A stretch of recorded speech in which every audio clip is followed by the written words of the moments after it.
دوسری جانب جو اہم پیش رفت سامنے آئی ہے وہ سپریم کورٹ آف پاکستان میں ایک درخواست دائر کی گئی ہے، اور یہ بجلی بلوں میں ایڈجسٹمنٹ کے حوالے سے ہے۔ فیول پرائس ایڈجسٹمنٹ،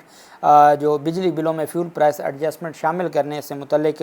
کیس سماعت کے لیے مقرر کیا گیا ہے۔ عدالت عظمیٰ نے بجلی کے بلز میں فیول پرائس ایڈجسٹمنٹ شامل کرنے سے متعلق کیس کو سماعت کے لیے مقرر کر دیا ہے۔ یہ وہ سب سے بڑی وجہ ہے جس میں ایکچوئل بل اگر 5,000 ہوتا ہے تو اس میں فیول ایڈجسٹمنٹ کو اور باقی چھوٹے موٹے ٹیکس ملا کے 12,000 بل کر دیا جاتا ہے۔ ایکچوئل بل تو ہوتا ہی کچھ نہیں ہے، تو اس میں سب سے بڑا جو حصہ ہے وہ فیول ایڈجسٹمنٹ کا ہے۔ اور چیف جسٹس آف پاکستان قاضی فیاض عیسیٰ کی سربراہی میں 3 رکنی بینچ 2 اکتوبر کو سماعت کرے گا۔ سپریم کورٹ کے بینچ میں چیف جسٹس کے علاوہ جسٹس امین الدین خان اور جسٹس اطہر من اللہ شامل ہوں گے، اور مختلف الیکٹرک سپلائی کمپنیوں کی جانب سے 1090 درخواستیں سپریم کورٹ آف پاکستان میں دائر کی گئی تھیں، اور اس میں یہ کہا گیا تھا کہ جو فیول ایڈجسٹمنٹ چارجز بجلی کے بلوں میں شامل کیے گئے ہیں اس کی وجہ سے یہ مہنگائی، بجلی کی جو مہنگائی ہے یہ بڑی ہے، اور اس کی وجہ سے لوگوں کے حالات، لوگ بہت پریشان ہیں،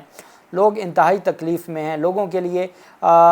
کھانا، اپنے بچوں کو کھانا کھلانا 2 وقت کا مشکل ہو گیا ہے، بجلی کے اتنے بھاری بل ہیں۔ اس دفعہ ہمارے کتنے دوست ہیں جن کو آپ کہہ سکتے ہیں سفید پوش، وہ ہمیں بتاتے رہے ہیں گرمیوں میں انہوں نے اے سی نہیں چلایا۔ کیوں نہیں چلایا؟ کہ بجلی کے بل اتنے زیادہ ہیں کہ کیپیسٹی ہی نہیں رہی ان کی، اور پوری قوم میں جو شاید پہلے تو 1% ہوا کرتا تھا، اب تو اشرافیہ 1% سے کم رہ گئی ہے، بس انہی کی موجیں ہیں، باقی جو عوام ہے، اور سب سے زیادہ جو اس میں غریب عوام ہے انہوں نے سفر کیا ہے۔ اور مزے کی بات یہ ہے کہ ہمارے جو نگران وزیر اعظم ہیں وہ 5 روزہ دورے پر گئے تھے اقوام متحدہ کے اجلاس میں، اور وہ 10 دن سے زائد ہو گئے ہیں، وہ پاکستان واپس نہیں آئے، اور وہ اقوام متحدہ گئے، وہاں پر کسی بھی اہم ملاقات ان کی نہ ہو سکی، چونکہ کوئی بھی دنیا کا کوئی کسی بھی ملک کا سربراہ ہو یا عہدیدار ہو، وہ نگران وزیر اعظم کو اہمیت نہیں دیتا، ہونی بھی نہیں چاہیے۔ اس کی وجہ یہ ہے کہ نگران وزیر اعظم کی کیا حیثیت ہوتی ہے؟ وہ تو صرف آتے ہیں فار دی ٹائم بینگ انتخابات کروانے کے لیے، ان کا تو کوئی کردار نہیں ہوتا، ان کی کوئی عزت نہیں ہوتی۔ پھر اس کے بعد وہ نگران لنڈن گئے، لنڈن میں انہوں نے وہاں پر ایک شاہی ہوٹل میں قیام کیا، پھر اس کے بعد پیرس گئے، وہاں انہوں نے جو باقاعدہ طور پر دیکھا گیا کہ لگژری ہوٹلز میں جا کے وہ کھانے کھا رہے ہیں، فیملی ساتھ ہے، اور پھر شاپنگز کر رہے ہیں، اور پھر وہ سعودی عرب پہنچ گئے۔ آپ 3 مہینے کے بعد بھی عمرہ آپ کو کسی چیز کی تھوڑ ہے؟ آپ نے ابھی عمرہ کرنا تھا جب آپ نگران وزیر اعظم تھے، اور عوام کے ٹیکس کے پیسوں سے سرکاری جہاز ہے، ایئر فورس کا جو سرکاری جہاز جو ملا ہوتا ہے ان جو وزیر اعظم یا ان عہدیداروں کو، اس پر یہ سارا ٹور جو فیملی ٹور ہے یہ بھی سرکاری جہازوں پہ ہو رہا ہے، اور کوئی ان کو بتائے کہ خدا کے لیے واپس آ جائیں۔ آپ اس غریب ملک کے نگران وزیر اعظم ہیں جن لوگوں کے لیے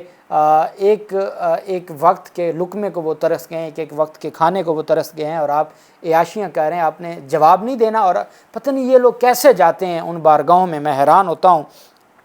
دوسری جانب نگران وزیر اعظم کی جانب سے دوبارہ پاکستان تحریک انصاف کے حوالے سے اور پاکستان تحریک انصاف کی قیادت کے حوالے سے جو گفتگو کی گئی ہے، جو میں سمجھتا ہوں کہ نگران وزیر اعظم کے لیے ایسی باتیں کرنا یا ایسے معاملات میں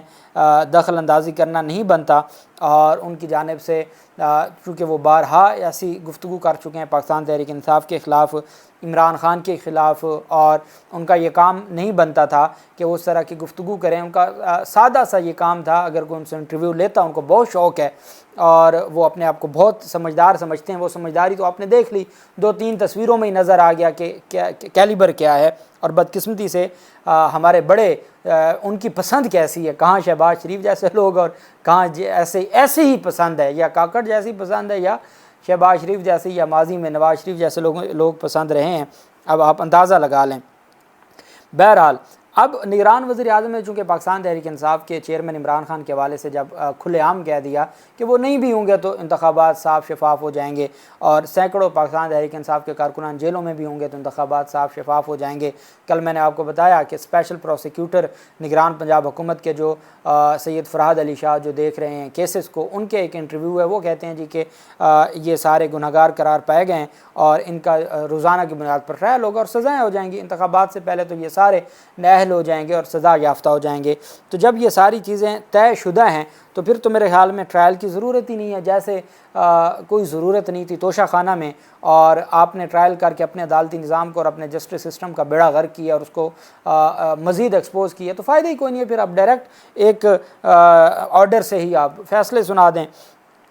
advocate Supreme Court of Pakistan Syed Azizuddin کاکا خیل کی جانب سے سپریم کورٹ آف پاکستان میں یہ درخواست دائر کی گئی ہے۔ سپریم کورٹ آف پاکستان کے یہ سینئر ایڈوکیٹ ہیں، انہوں نے نگران وزیر اعظم انوار الحق کاکڑ کو عہدے سے ہٹانے کے لیے سپریم کورٹ آف پاکستان میں درخواست دائر کی ہے۔ درخواست ایڈوکیٹ سپریم کورٹ سید عزیز الدین کاکا خیل نے داخل کی، جس میں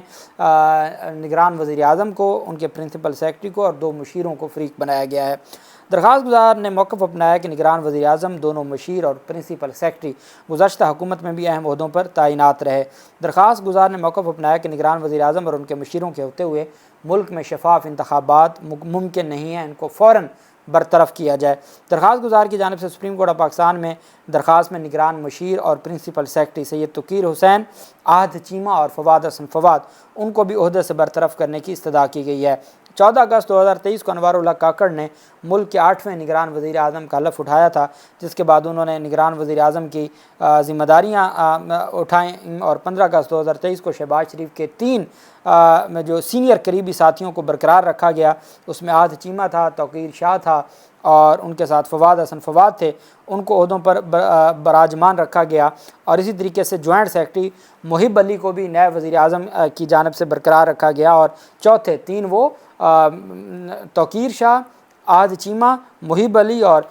15 ستمبر 2023 کو سابق وزیر اعظم نواز شریف کے پرنسپل سیکرٹری فواد حسن فواد نے بھی نگران وفاقی وزیر کی حیثیت سے حلف اٹھایا۔ درخواست گزار یہ کہتے ہیں کہ ایک بندہ ایک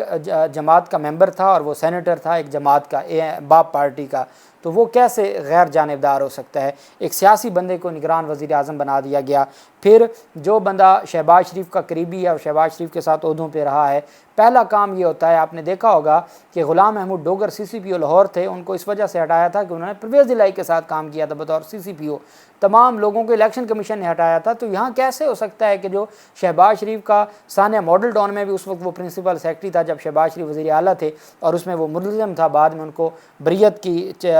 کلین چٹ مل گئی تھی، تو اس میں بھی توقیر شاہ اور وہ جتنا عرصہ یہ شہباز شریف کے وزیر اعظم بننے سے پہلے تو بیرون ملک ان کو عہدوں پہ رکھا گیا۔ پھر فواد حسن فواد، عہد چیمہ ہے، وہ شریک ملزم بھی ہیں شہباز شریف کے۔ تو یہ درخواست، اور یہ بہت اہم درخواست ہے، اور اگر قاضی فیاض عیسیٰ صاحب نے اس درخواست کو ٹیک اپ کر لیا تو میں آپ کو بتا رہا ہوں کہ یہ نگران وزیر اعظم کے لیے رہنا، چونکہ جو گراؤنڈز لی گئی ہیں درخواست میں، بہت طویل درخواست ہے جو ڈرافٹ کی گئی ہے، تو جو گراؤنڈز اس میں لی گئی ہیں، میں نہیں سمجھتا کہ یہ نگران وزیر اعظم اور یہ جو وزراء اور مشیر اور پرنسپل سیکرٹری ہیں یہ عہدوں پہ برقرار رہ سکیں گے۔ اللہ پاک پاکستان کا حامی و ناصر ہو۔ بہت شکریہ۔ اللہ حافظ۔ پاکستان زندہ باد۔